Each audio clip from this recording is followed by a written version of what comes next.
Okay, it's 10:01. We'll get started. Thank you for joining us today for our webinar on CNL's Integrated Waste Strategy and Near Surface Disposal Facility Update. First off, CNL respectfully acknowledges that the Chalk River Laboratory site is located on the unceded and unsurrendered territory of the Algonquin and Anishinaabe Nation. We recognize and appreciate their historical connection to this land, and as a customary keepers and defenders of the Ottawa River watershed and its tributaries. We also recognize and appreciate the contributions that all First Nations, Métis, and Inuit peoples have made and continue to make in shaping this land we now know as Canada.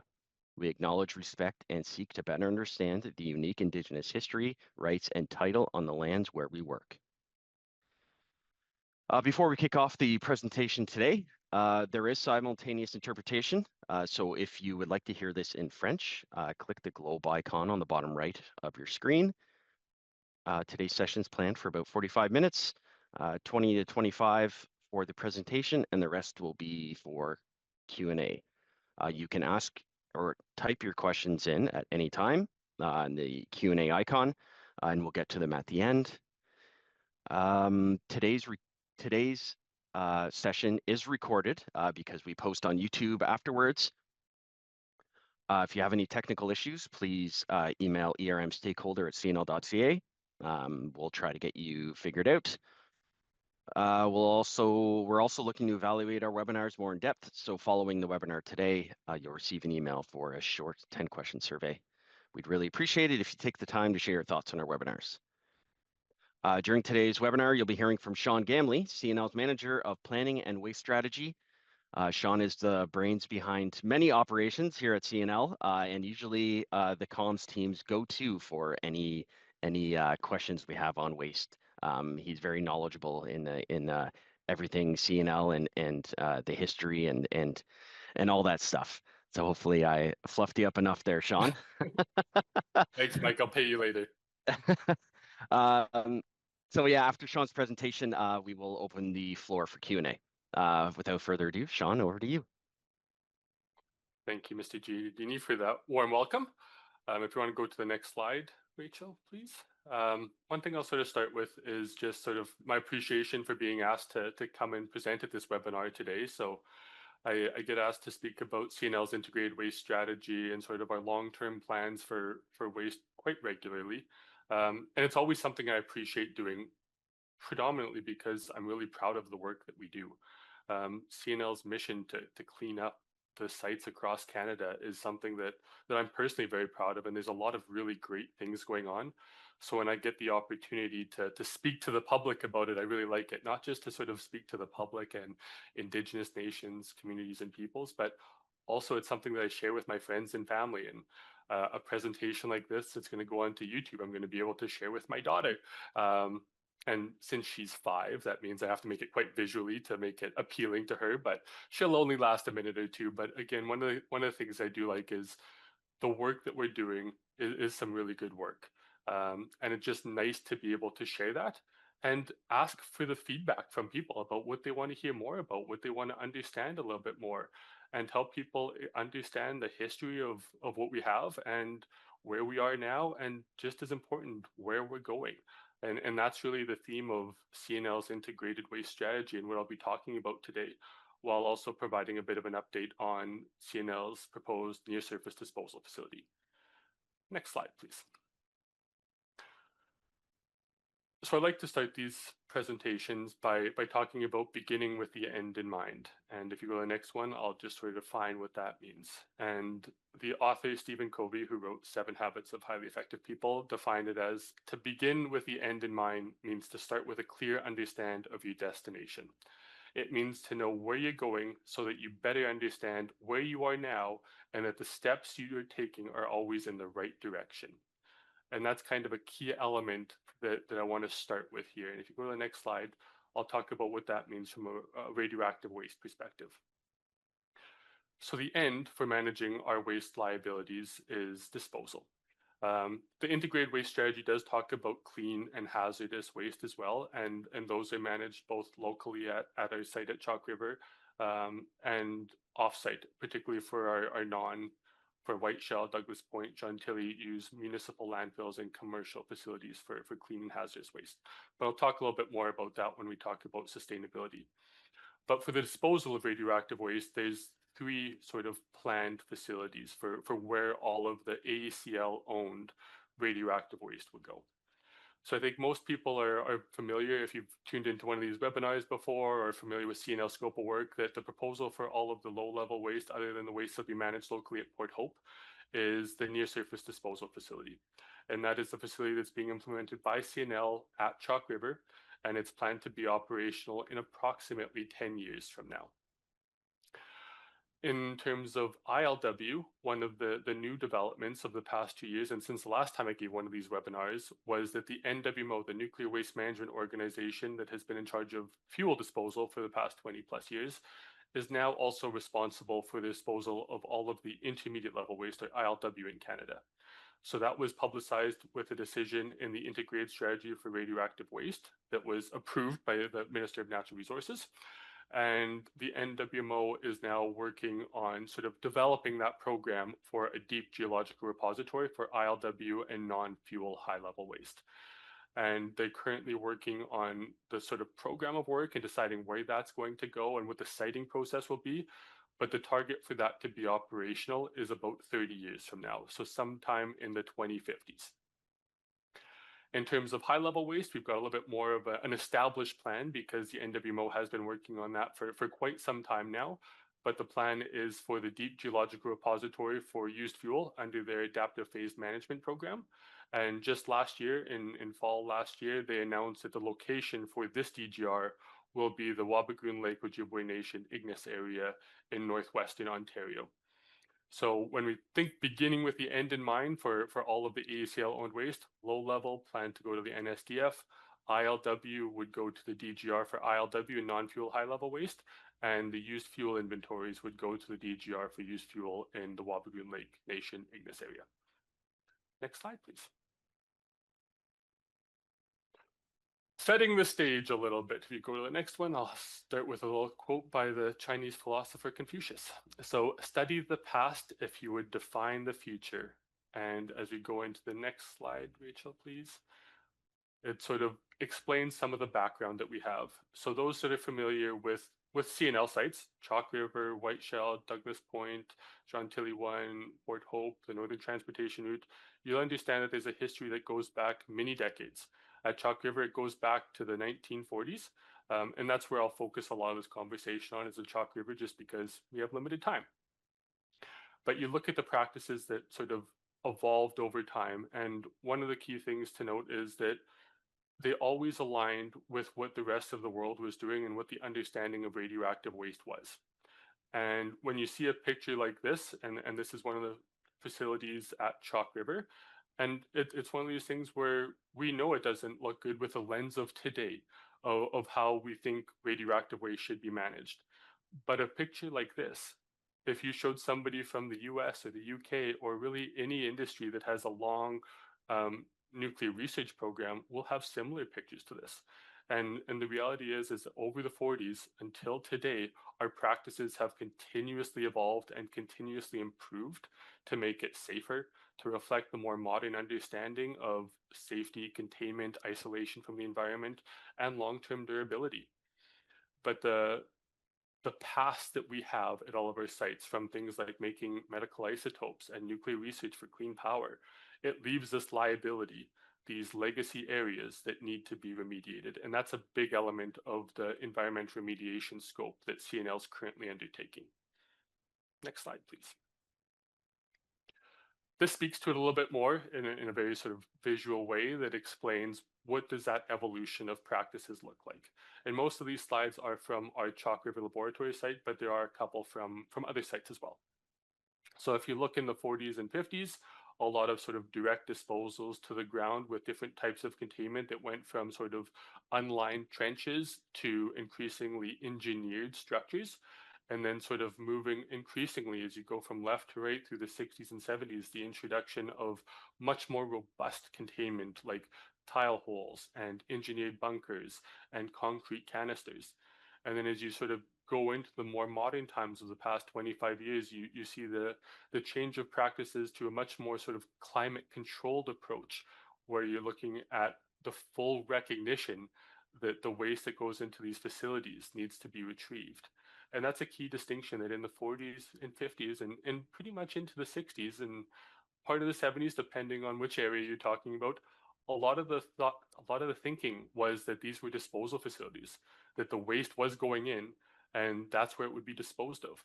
But our now modern understanding is that for the vast majority of it, that waste will all need to be retrieved. It will need to be characterized. It will need to be packaged, conditioned, and processed, and transported or transferred to a much more modern disposal facility.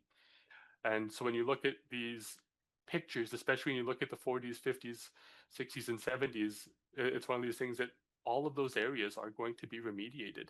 And that's really the underpinning for the need of the facility like the near surface disposal facility. Before we can start tackling those large environmental remediation campaigns, we need a place to be able to dispose of the waste. And that's the tie-in for it, that these wastes exist. They exist in the ground now, and in storage facilities, and moving it into the NSDF is really a much safer option. Next slide, please. And just looking before I start talking about CNL's integrated waste strategy is recognizing that this isn't just CNL working in isolation. There's been a lot of changes in the landscape of radioactive waste management over the past 5 years in Canada.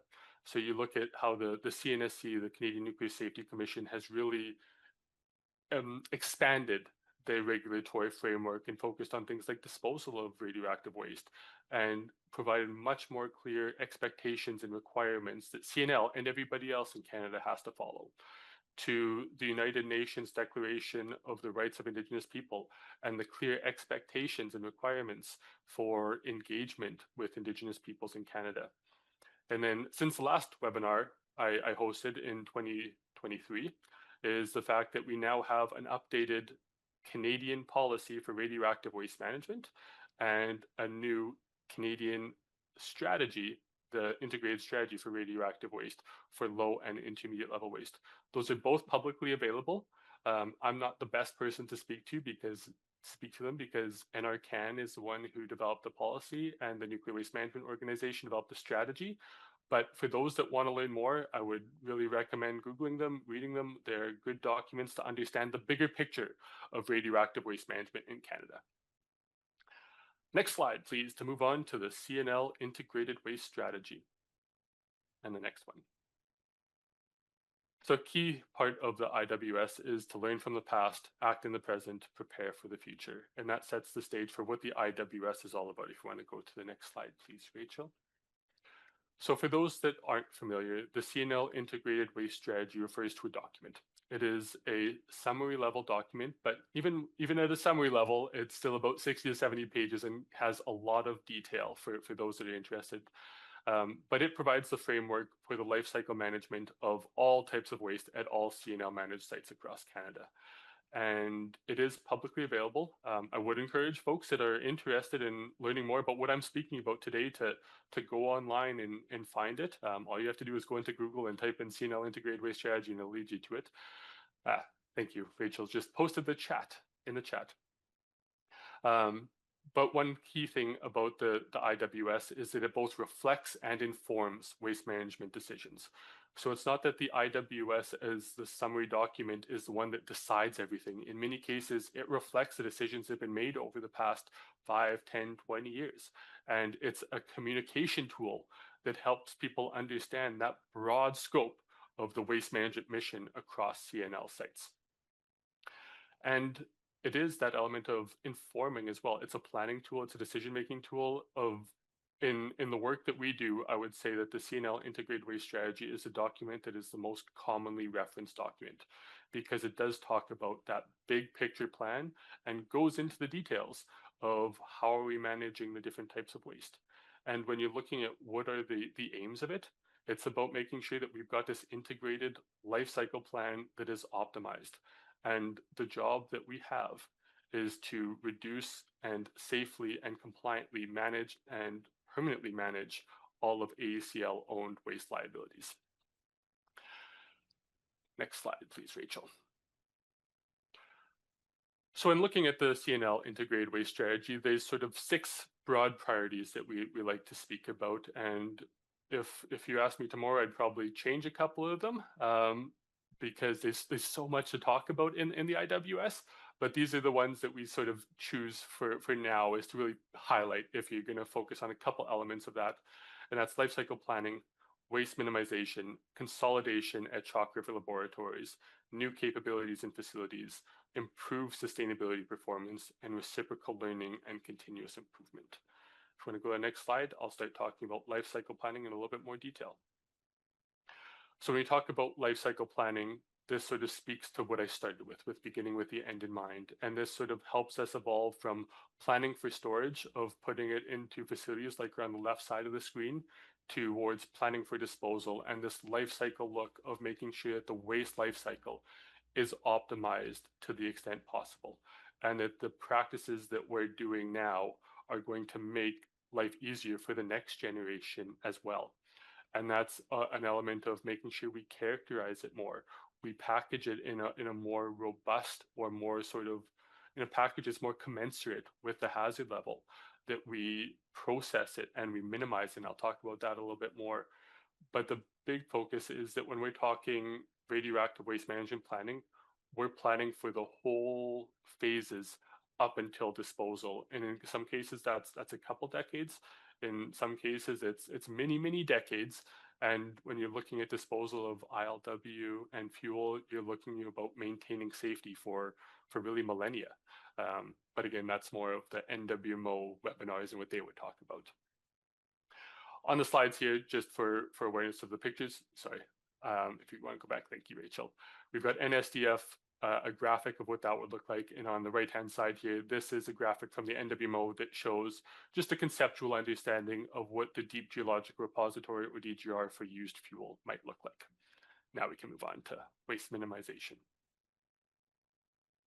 So waste minimization has always been something that's really important to CNL, but it's increasingly important on a Canadian stage, because it's really embedded within the Canadian policy for radioactive waste management and decommissioning. And so CNL, we apply the waste hierarchy, which is the green graphic on the slide here. And what we're trying to do is really minimize the quantities of radioactive waste that needs to be stored and ultimately disposed of. And what that means is we process it through facilities like our sort and segregation facility, which is the picture of the workers working on the right-hand side there. It means using commercial facilities as well to minimize those quantities. And a lot of times it includes things like decontamination of low-level waste, and making sure that like a metal can be free released and recycled. It means sort of segmenting the waste and really focusing on minimizing the burden on future generations in terms of how much waste they have to deal with. A big part of that is through new facilities. And if you want to go to the next slide, Rachel. Well, before I talk about new facilities, I'll talk about consolidation of waste at Chalk River. So a big part of CNL's life cycle plan is the consolidation of the waste liabilities at Chalk River. So for low-level waste, that means it's coming to Chalk River for ultimate disposal.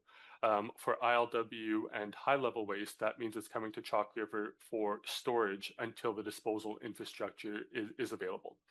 And this is a big part of the cleanup programs for our offsites. When you look at Whiteshell, when you look at Douglas Point, when you look at John Tilley 1, where to clean up those sites and to reach whatever the approved end state is, it means dispositioning the waste. And the big plan for that is to move it to Chalk River, where we've got the modern, secure facilities and an enduring mission for us to continue safely storing that until disposal solutions are available.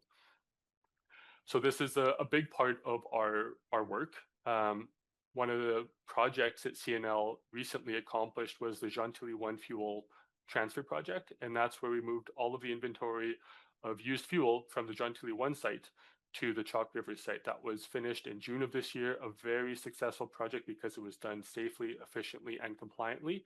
And that allows the John Tilley 1 site to progress with decommissioning now as well.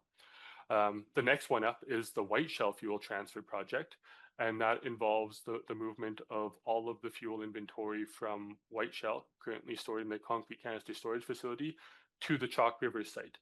and one of the key elements of the white shell fuel inventory, because the question is often asked, why are we moving it to Chalk River when it's ultimately going to be disposed of in the Ignis facility, which is about 5 hours from White Shell? And the answer is, one, White Shell is a closure site that isn't going to have the infrastructure that we think we need up until the DGR is ready to receive our waste in the 2050s.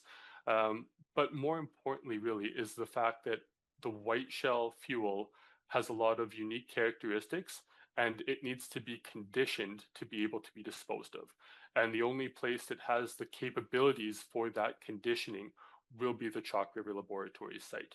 And that's some of the new facilities that we're looking at, and looking at a lot of the fuel that we have that's not CANDU or CANDU prototype fuel will need to be conditioned to be able to meet the waste acceptance criteria defined by the NWMO for the DGR for used fuel. So that's a big element of it. Yeah, I could talk a lot more about the white shell fuel transfer project, but I think it's probably best to move on to our next slide. So this is where we're talking about the new capabilities and facilities. So on the left there, this is one of the facilities, not facilities, a new structure, new capability that's going to be used at Whiteshell. It's the standpipes and bunkers waste retrieval system that's currently built and being sort of piloted and tested down in Cambridge, Ontario before it's moved to Whiteshell. On the right-hand side, those are some conceptual ideas of some new facilities at the Chalk River site. But the key element of a lot of this, for us to do the remediation and cleanup, we need to build up the cleanup. And developing the new facilities and capabilities to support CNL site cleanups is a key element. And in many cases, it's counterintuitive to say that we're building these new facilities that we're going to need to clean up in 50 years, but they're necessary for us to be able to do the retrieval operations, do the characterization, to do conditioning or processing, and the packaging of the waste before we store it. And the top two of those conceptual drawings are examples of some new storage facilities that are planned for the Chalk River site. Moving on, please, Rachel.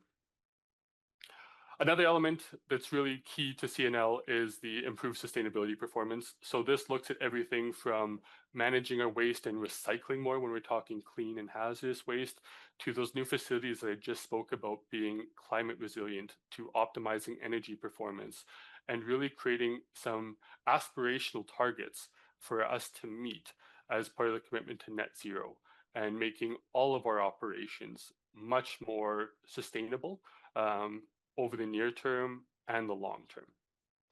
Next one, please, Rachel. And the last key thing, but certainly not the least, is the prioritization that we put on reciprocal learning and continuous improvement. And this involves things like this, where we're building shared understanding with different members of the public, with Indigenous nations and communities and peoples, and different industry and supply chain partners, where we're looking to collaborate to identify what is the best approach, what are the values that people hold, and how can we incorporate that into our plans to make sure that we're honoring the commitments to engagement under UNDRIP, but also making sure that we're coming up with the best plans possible, where we're using what's been learned by others or the philosophies of different people and what really matters to them. How can we make sure that we're addressing that and incorporating that with us? And with that, a key element that we do is we do a lot of benchmarking. We look across the world, whether that's with our neighbors to the south or across the pond, either east or west, and seeing what are the approaches that other organizations have done to solve problems of a very similar nature. And that's a key element. Most of the problems that we have are not really unique to CNL or to Canada. They're very similar to the challenges that are experienced by other nations that have had similar programs related to the nuclear field. And learning from those, both the successes and the failures of different projects, is really critical to making sure that we're applying relevant good practices and that we're creating the best, safest, and most compliant plan we can for managing all of the ACO wastes. Next slide, please. So now we're pivoting to provide a brief update on the near surface disposal facility. And I will say that for the NSDF, similar to the IWS, there's a lot of information that's available online, both on the CNL website, on the CIA website, on the CNSC website. So for those that do want to learn more, there's a lot more references available out there to deepen your understanding if you are interested, because I'm only going to scratch the surface on providing a brief update on NSDF over the next 3 slides. So next one, please, Rachel. So a couple quotes to actually begin. So in the ISRW, which I've referenced already, one of the key statements that I really like and that we take to heart is the element that we need to take action now and not defer to future generations. In the IWS, we translate this to minimizing the burden on future generations, but that sentiment is really key to our acceleration of the cleanup mission at all of our CNL sites. And then if you go down to the policy statement, it shows the Government of Canada's vision of excellence. And that says that by 2050, key elements of Canada's radioactive waste disposal infrastructure are in place. And the near surface disposal facility will be Canada's first radioactive waste disposal facility. But it's important to note that it's by far not the first radioactive waste disposal facility in the world. There's a lot of places where this technology has been proven over decades.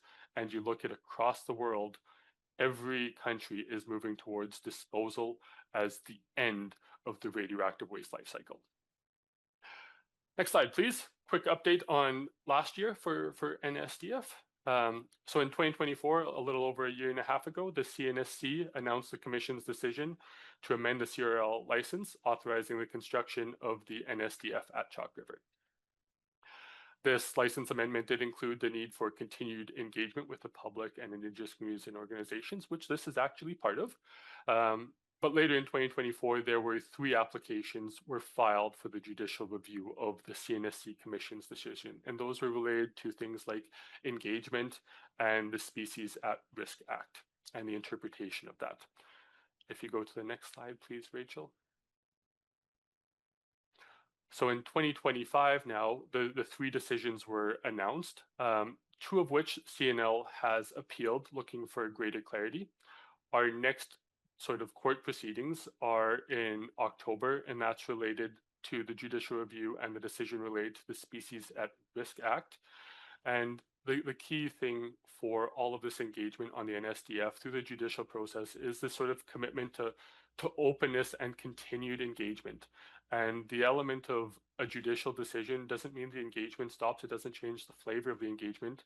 It just clarifies some of the expectations that we're all working towards, and understanding the needs and wants of different organizations and different communities, and understanding how they want to be engaged. It's part of the process that we're trying to navigate together. And that speaks to the statement of reciprocal learning of, again, being the first disposal facility in Canada. It's understanding how that process works and how we can do it better and make sure that people are comfortable or more comfortable with the plans that CNL is implementing for radioactive waste management. Next slide, and my last one. So one of the questions that we do get quite regularly is, without NSDF, what are we doing with the low-level waste? So it's important to note that for all of our radioactive waste, we have plans and we have contingency plans and we have contingency plans for the contingency plans. And what we're doing right now is monitoring the progress of the judicial reviews, and that's impacting our timelines, but we're implementing our sort of mitigation actions that allow us to proceed with some of our cleanup work. So what that means is we're still using above ground storage with current capacity to support CNL's plans over the next 10 years. And that includes the cleanup work at Chalk River and at our offsites as well. And that allows us to prioritize the site revitalization rather than really going into some of those large scale environmental remediation programs that generate quite a bit of waste. Those are the projects that will start once we have the near surface disposal facility, because it allows a much more efficient and much safer and minimizes the double handling approach to it all. The waste that is going into storage is very safely managed. It is monitored, and CNL does have to uphold a very rigorous standard that we've both self-imposed and to meet the regulations of the CNSC. And we are also looking to really emphasize our work on waste minimization and diversion that I've spoken about, but that minimizes the amount of waste that needs to be stored prior to the availability of the NSDF, but it also has a life cycle impact, and it minimizes the amount of waste that will be disposed of in the NSDF. that is my last slide, I think. Next one, please, Rachel. I will just sort of close by saying with the CNL IWS, it's a live document. It's a document that we're in Rev 2.1. The most recent version was published in, I believe it was October of 2023 to the public. And it's a document that will continue to be updated. But the strategy, the broad strokes of what the approach are, they won't change. So our disposal planning won't change unless there's a really remarkable change in the Canadian sort of regulatory landscape or through a judicial process. But the work to continuously optimize that IWS will be ongoing. And the feedback that we get from engagements like this or through more concentrated or focused engagement with specific communities or groups or nations is key to helping us make that continuously better. And that's CNL's commitment, where when we look at things, what we're doing now is a whole lot better than what we were doing 50, 60 years ago. And we're really sort of taking CNL and Canada to the next stage of being a global leader in what good radioactive waste management looks like. And that's what really gets me energized about the work that we're doing with waste management, is seeing us go from sort of being the follower to a lot of nations to being Canada's leader and really cementing our place on the global landscape of showing people this is what good looks like. So with that, I'll now go over to questions. Okay, thank you, Sean. Great presentation. Lots of information there, but as always, very, very well done. We will get to some questions here. So you can use the Q&A icon. Okay, first question. Is the equipment used for the White Shell Lab fuel consolidation the same as the equipment used in the recently completed G1 project? A great question, and I figured we'd be starting with talking about the white shell fuel transfer. So thanks for that question, Mike.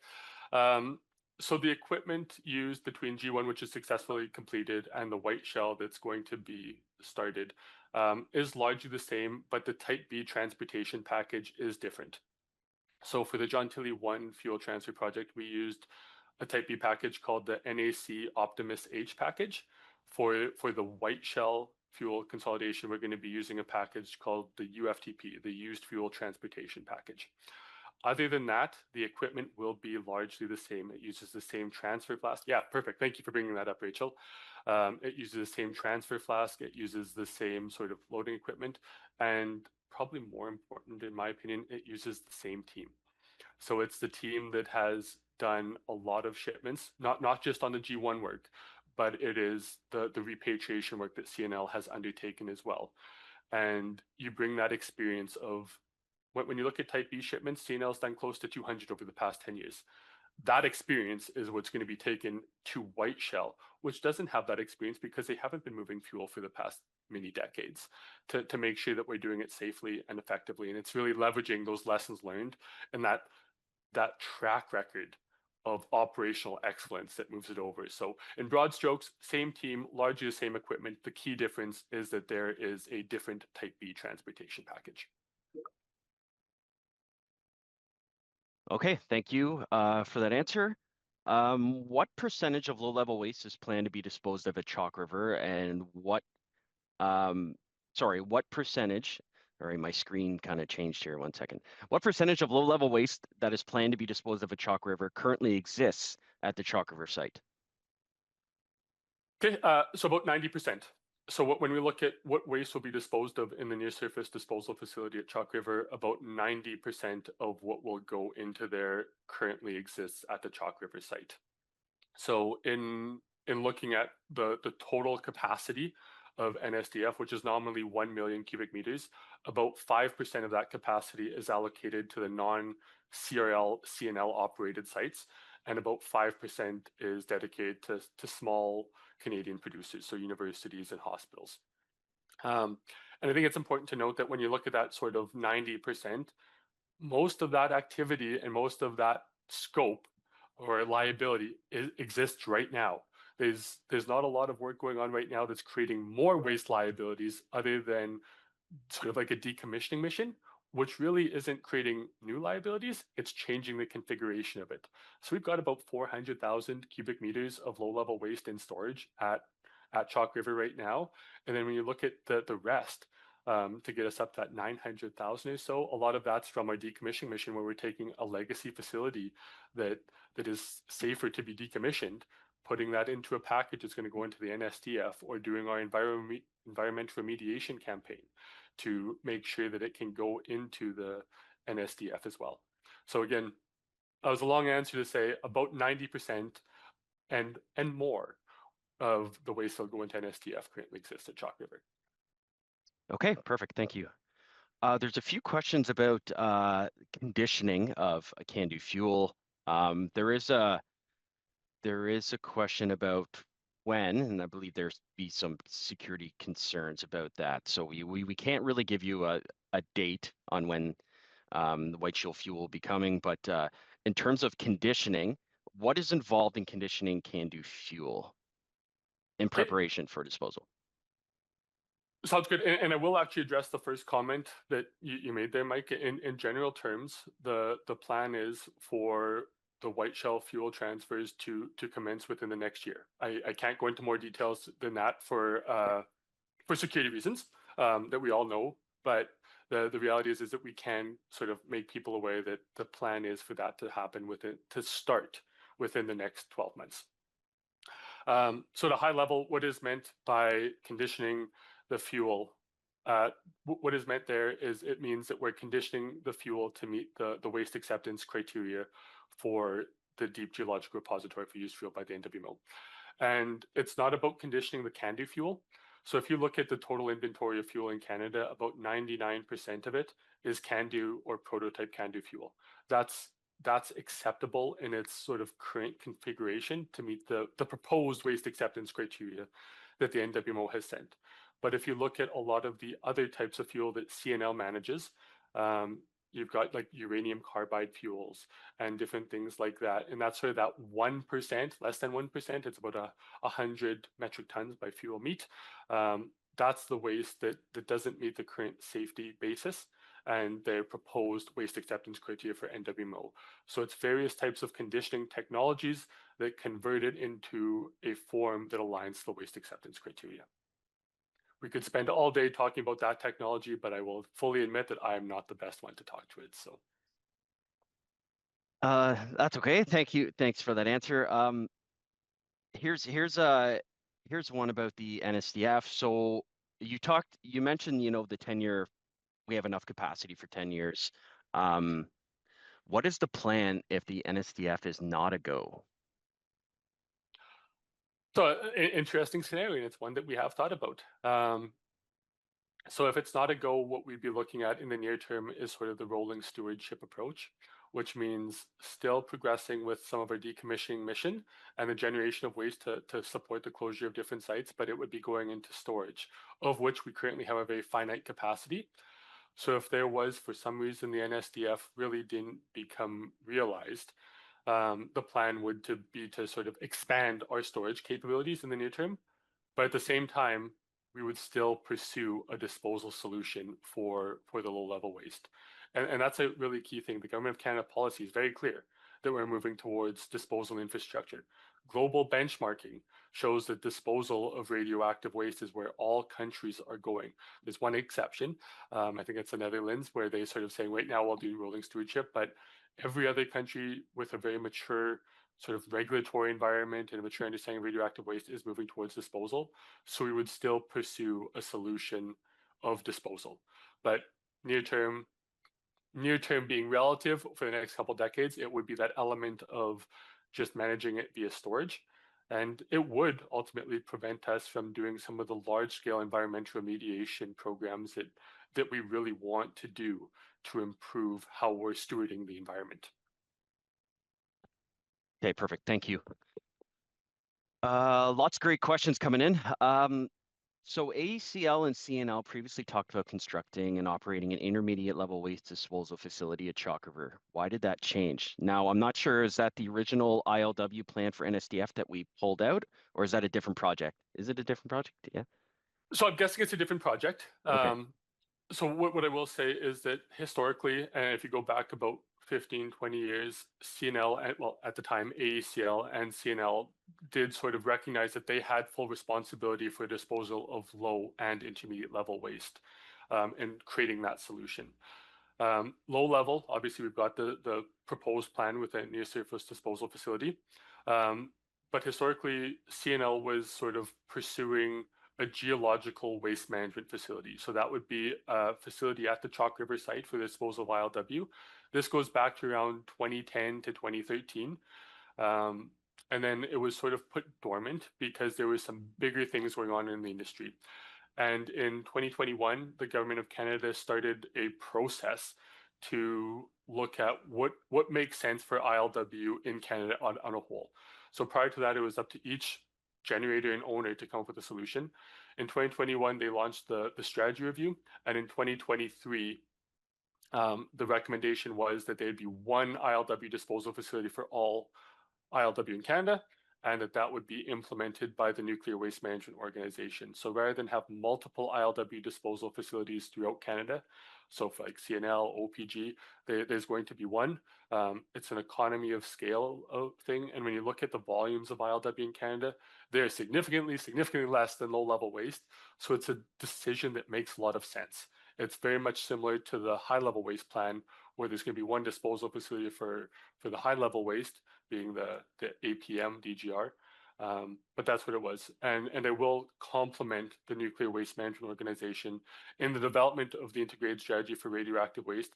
It was a very open and transparent process, in my opinion, where they did substantial engagement of the public, of Indigenous communities and peoples, and youth. And they sort of looked at what makes sense, what do we hear. So that was why the plan changed. Okay. Okay, thank you. Can you elaborate more on what you were doing to reach those percentage waste diversion targets you mentioned in the slide when talking about integrated strategy? Are those targets already embedded in your planning slash forecasting? Yes. So waste diversion targets, most of the targets I showed there were about clean waste, but we do have targets for low level waste as well. So what we're really looking to do at CNL sites, not just Chalk River, but is to really focus on the recycling and reuse. So if you go, and don't worry about going to it, Rachel, but the waste hierarchy talks about the 5 different steps in order of prioritization. So what we're trying to do when we're looking at sort of your operational waste, it's minimizing the amount that goes to municipal landfills. And that includes things of recycling it, of reusing it, of the metal waste going to recyclers for things like that. We're composting the waste. One of the big things that we have is a lot of soil waste and concrete waste. And what we're doing at Chalk River, at least, is that we're rubblizing that concrete waste to allow us to reuse it for things like roads and things like that. So rather than use up space and send it to a landfill, it allows us to use it more responsibly as part of that sort of investigation commitment to more of a circular economy approach. And the same thing applies to plastic waste, where obviously we're trying to really minimize the quantities that go into the landfills, because again, the recycling process is the better approach to that. So we have targets. A lot of our targets are incremental between now and 2030 because we've got some very aspirational targets for where we're going to be by 2030. But I will say that some of the teams that are working at CNL and particularly our clearable waste program are doing some really great things in getting those targets up to like 99% of reuse of concrete and that. Don't quote me on that number because I don't know it off the top of my head, but they're really getting up there in showing that CNL's diversion and minimization is up there with some of the world's best. Okay, awesome. Thank you. Time for a few more. What happens to the radioactive waste that doesn't meet the waste acceptance criteria for the NSCF? Say it is gets the go ahead. So if we do, if it doesn't meet the WAC, what happens to it? So good question, and it's a very nuanced question. In broad strokes, there's 2 general approaches. So one is to condition the waste or process the waste to ensure that it can meet the waste acceptance criteria. So that it means doing different types of treatment, whether it's thermal or decontamination or chemical treatments, to condition the waste in a way that sort of neutralizes the hazard level in some way to make it acceptable for disposal in the NSDF. And that's a big focus of making sure that we condition it to meet it, so it still manages low level waste if it's radiologically acceptable for the NSDF. The other approach is to take an alternative measure. So when we're looking at there are options for offsite processing. So using the supply chain and facilities in Canada and internationally, there are options for us to use different services that allow us to treat that permanently or to condition it in a way that makes it suitable. There is also the approach of finding alternate solutions, which could mean classifying it as ILW. That's not a desirable solution for a variety of reasons, because the rigor of disposal of ILW is really focused on managing the radiological hazard, not the hazardous element of it. But that is part of the option. And it is working with other organizations in Canada to make sure that we will create solutions for their waste that have similar problems too. So CNL does a lot of work with the other big players of waste owners and operators in Canada, and looking at some of these sort of nuanced solutions where it's smaller quantities but big complexity. What are the solutions that we can work on together? So yeah, Okay. that's the general plan. Okay, thank you. All right, we'll do one more, and then we'll wrap up. So this one, I believe you could probably talk for hours about this one, so we might have to cut you off, Sean. CNL plans to not leave a burden to future generations. How is this burden measured, and how is it actually reduced? So great question, and hard to answer. I think the simple answer is, like, we have percentage trackers that we show that minimization of burden, but it's more of a qualitative thing. To quantify the overall progress in all of our escapes is hard. We do have measures that we show that, both in terms of scope and cost and schedule performance. That shows it. But to speak to the harder question of how is it actually reduced, each step of the radioactive waste life cycle reduces the burden. So if you look at decommissioning a facility, that reduces the burden of work associated with that. If you retrieve waste from the facility, if you generate waste and you characterize it, package it, and transfer it to the facility where it's going to need to be managed, that's reducing the work scope of future generations. And it all leads us up to that disposal. The termination of liability, for sort of a legal word, or the permanent disposition, is disposal, which we don't have right now. But we're not waiting for that to say that we're reducing the burden. All of the work that we're doing, and the really good work that our decommissioning teams are doing, that is reducing the burden. That is work scope that future generations don't need to do. And the planning that we're doing now is very much eliminating that. So short answer, there's a variety of measures that we're doing it. It's much better told as a qualitative story of the work that our ERM mission is doing, though. Okay, awesome. Great questions, great answers.